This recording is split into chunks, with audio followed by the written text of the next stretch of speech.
Oui, on se retrouve de nouveau ce jeudi 17 pour analyser ensemble les matchs de la journée, les confrontations, je vais dire des préparations pour certains et simplement des matchs amicaux pour d'autres. J'ai eu l'écho, quelques commentaires sous ma dernière vidéo où les gens disaient que j'étais un peu trop long, que voilà, les vidéos sont un peu trop longues. Voilà, moi je me disais que c'est nécessaire. Ils prennent le temps de tout expliquer. Ils disent que de réduire le temps d'explication. Ils ont l'air raison parce que voilà, la connexion est un peu coûteuse dans certains pays. Alors, ce que je vais faire, je pense que c'est le nombre de matchs que je vais réduire peut-être. Parce que moi, ma méthodologie, je pense que c'est une très bonne méthodologie que j'utilise. Voilà, c'est vrai qu'elle n'est pas parfaite à 100%. Mais voilà, moi, peut-être que c'est le nombre de matchs qui sera réduit et pour raccourcir un peu le temps. Alors, on va essayer, ou bien je vais parler un peu plus rapidement simplement. Alors, on va essayer de parler un peu plus rapidement dans cette vidéo pour voir ce que ça va donner. Le premier match va opposer Pérou face à Paraguay. Ici, ce qu'il faut savoir, c'est que c'est deux équipes qui se connaissent. Voilà, deux équipes de l'Amérique du Sud. Voilà, qui se sont confrontées une dizaine de fois. Sur les 10 dernières rencontres entre Pérou et Paraguay, vous allez constater que Paraguay a remporté un seul match pour un match nul et 8 victoires pour Pérou. Donc, déjà, on sait que Pérou reste quand même une équipe très en forme, défensivement aussi bien que offensivement. Et quand on part sur les 5 derniers matchs de Paraguay, on constatera qu'ils ont fait 2 victoires, pour 2 matchs nuls et une défaite. Quant à Pérou, sur les 5 derniers matchs, c'est 3 victoires pour 2 défaites. Pérou à domicile. Pérou à domicile, sur les 10 derniers matchs, c'est une seule défaite pour 3 nuls et 6 victoires. Alors que Paraguay à l'extérieur, voilà, sur les 10 derniers matchs, vous allez voir que c'est une seule victoire pour 2 matchs nuls contre 7 défaites. Donc, sur l'état de forme, il n'y a rien à dire. Pérou reste quand même en forme par rapport à Paraguay. Et à la dernière confrontation de Paraguay vs comment on appelle ça, comme vers Pérou, vous allez constater que Pérou avait gagné simplement 2-0. Et quand vous regardez la plupart des matchs, vous allez constater qu'à chaque fois, il y a une équipe qui parvient à marquer au moins 2 fois. Voilà, dans la plupart des matchs, il y a une équipe qui parvient à marquer 2 fois. Ça sera un de mes paris. Au moins une équipe marque 2 fois dans ce match.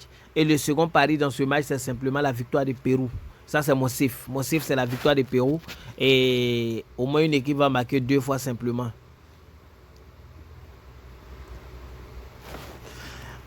On va prendre le second.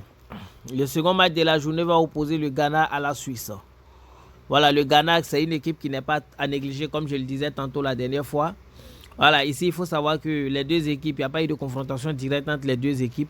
Cependant, quand on regarde les 5 derniers matchs du Ghana, c'est 2 victoires, pas les moindres.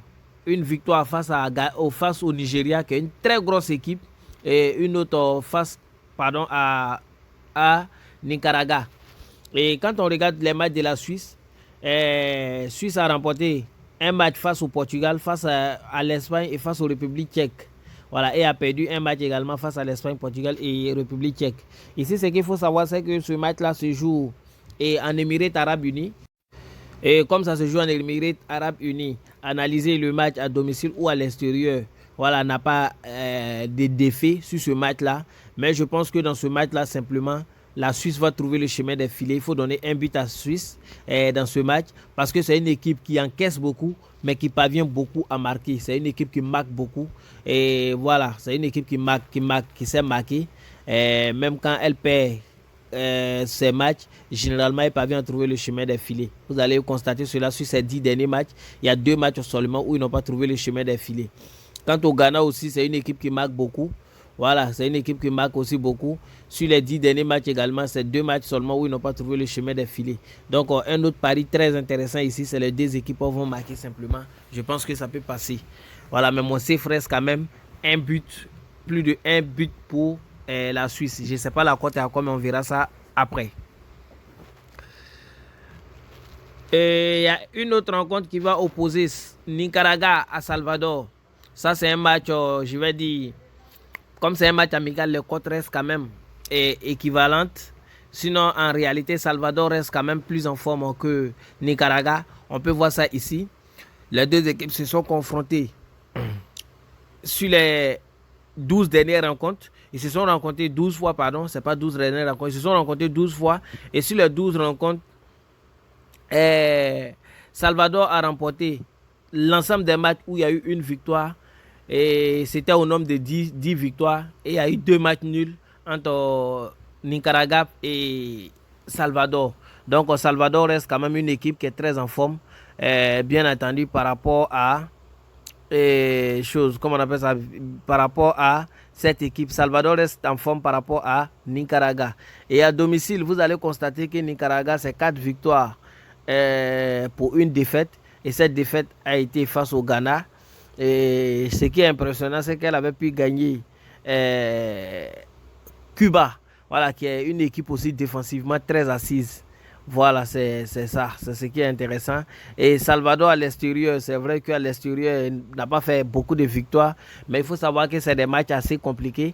Salvador rencontre des équipes un peu plus costauds. En l'occurrence, ils ont perdu face à Mexique et ils ont perdu face aux États-Unis. Voilà, qui restent quand même deux équipes très importantes, je vais dire. Si, il y a eu une confrontation directe déjà entre Nicaragua et Salvador. Et au total, il y a eu 4 confrontations. Et une des confrontations même était en Coupe du Monde. Salvador avait remporté le match en 92. Cependant, sur les 4 confrontations, Salvador reste sur 3 victoires pour un match nul. C'est pourquoi je pense que dans ce,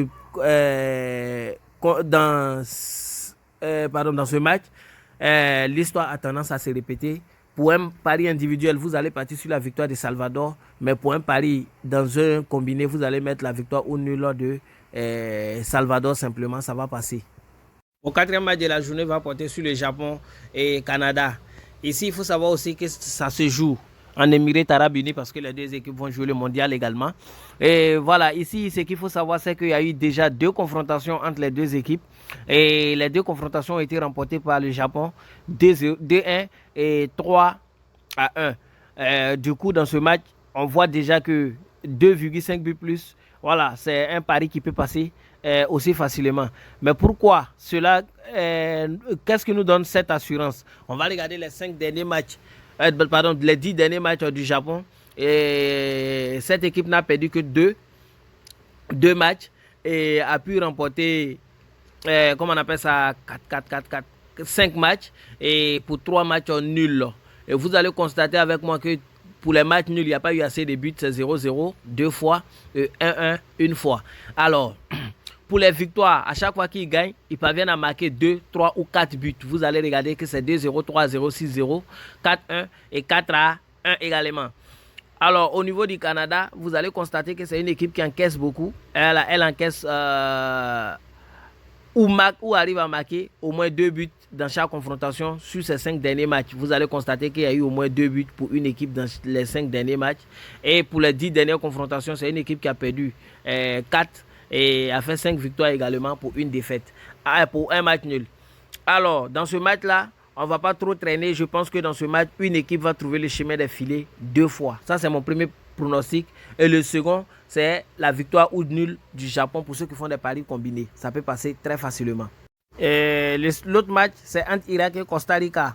Costa Rica, c'est une grosse équipe qui évolue bien, mais qui reste méconnue par le grand public. Pour certains, voilà, d'autres savent comment ils jouent, mais c'est une équipe qui est solide. C'est une équipe qui se défend pas mal. Voilà, ils sont tombés dans une mauvaise poule. Poule d'Espagne, Allemagne, ça va être compliqué pour eux. Sinon, c'est une équipe quand même qui peut faire des surprises. Voilà, vous allez remarquer sur les 5 dernières confrontations, ils ont fait un match nul où ils ont parvenu à trouver le chemin des filets 2 fois. Mais vous allez remarquer qu'à chaque fois, ils arrivent à remporter les matchs. Voilà, face au Nigeria, ils avaient gagné en amical la semaine dernière 2-0. Ils ont gagné Ouzbékistan 2-1 et ils ont gagné également Nouvelle-Zélande et Martinique.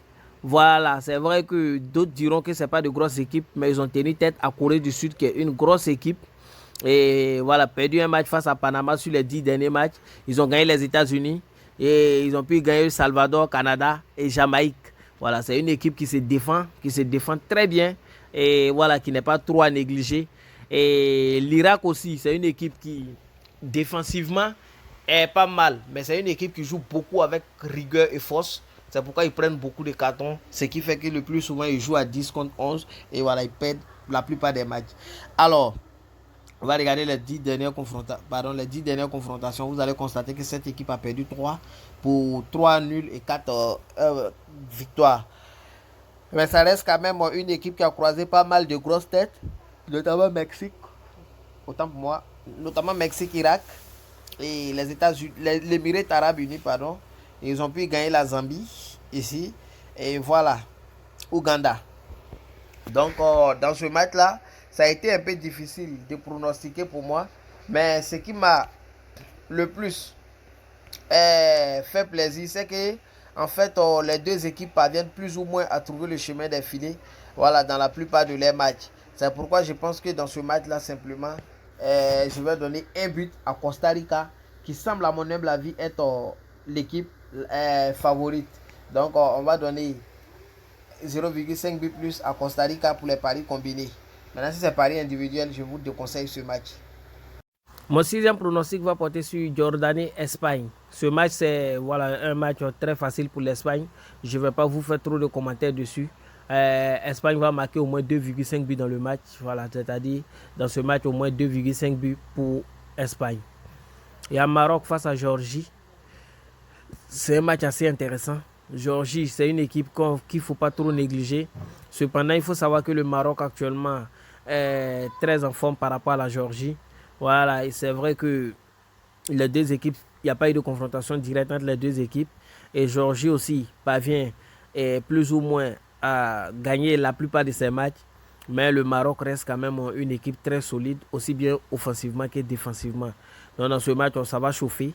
C'est un match qui va vraiment, vraiment chauffer selon moi.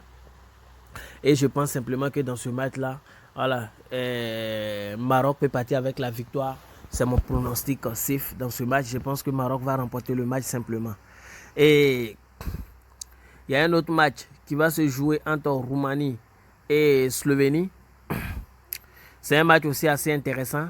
Sachez qu'il y a eu plusieurs confrontations directes entre les deux équipes. En l'occurrence, 7 confrontations pour 2 matchs nuls et 2 victoires de Slovénie et 3 victoires de la Roumanie. Et à chaque fois, vous allez constater simplement que quand ils se croisent, au moins une équipe parvient à trouver le chemin des filets 2 fois. Je pense que l'histoire a tendance à se répéter, va se répéter. Mais dans ce match-là, vu la forme actuelle de chacune des deux équipes, je vais partir sur la base de 1-1, c'est-à-dire les deux équipes vont marquer. Voilà, je vous interdis de jouer le score exact 1-1 que j'ai donné. Voilà, c'est pas trop safe, mais je vous dis que les deux équipes vont trouver le chemin des filets et je vois au moins un match nul en fait. Voilà, c'est ce que je vais vous faire comprendre. Alors, on va tomber sur le match qui oppose bien entendu Portugal à Nigeria. Ici, c'est pas facile.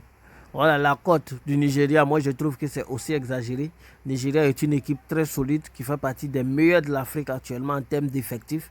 Et le Nigeria, le Portugal peut les gagner 7, mais ça va être un peu compliqué. Ça va être un peu compliqué, surtout que c'est un match amical en préparation du mondial. Pour une équipe qui ne participe pas au mondial face à une autre qui participe au mondial.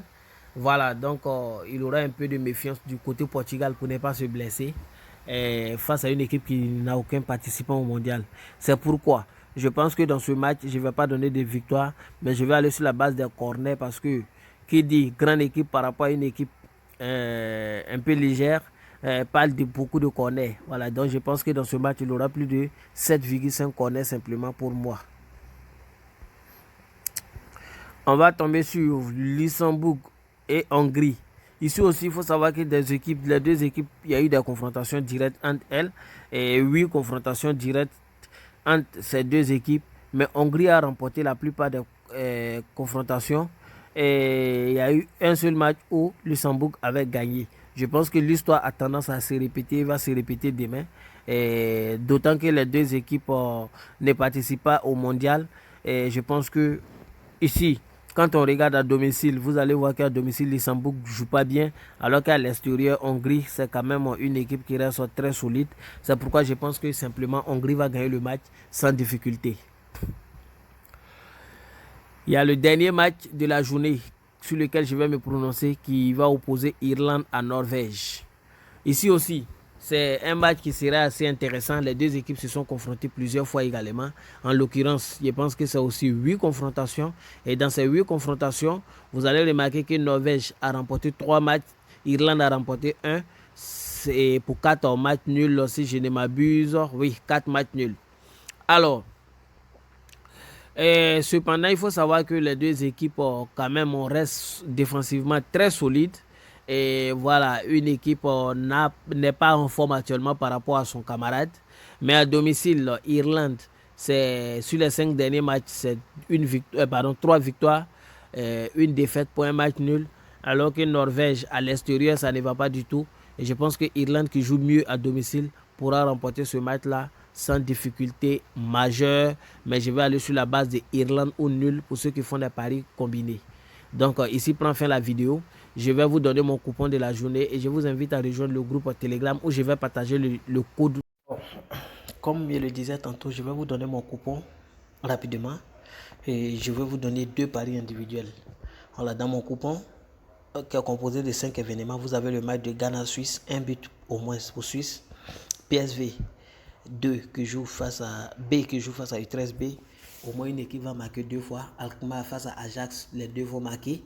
Rafael Nadal qui joue face à Casper Ruud, au moins 19,5 G.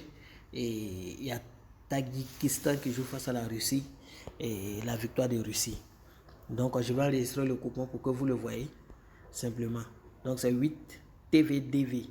8 TVDV. Donc je vais vous donner maintenant mes paris individuels, mes 2 paris individuels pour ceux qui veulent les tenter.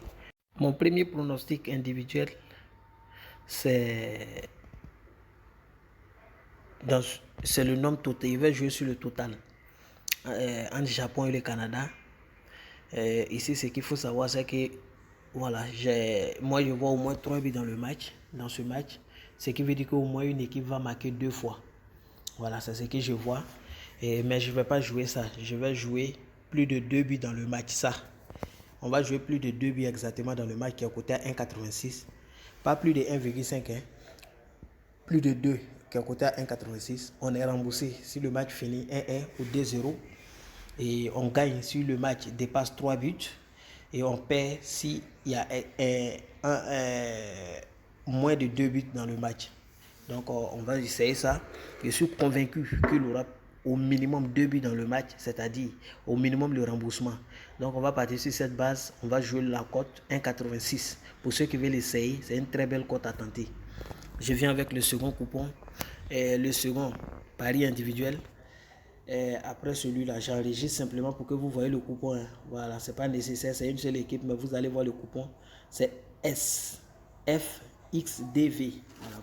Alors, le second pari individuel que j'ai envie d'essayer demain, c'est le match bien sûr de Costa Rica-Irak.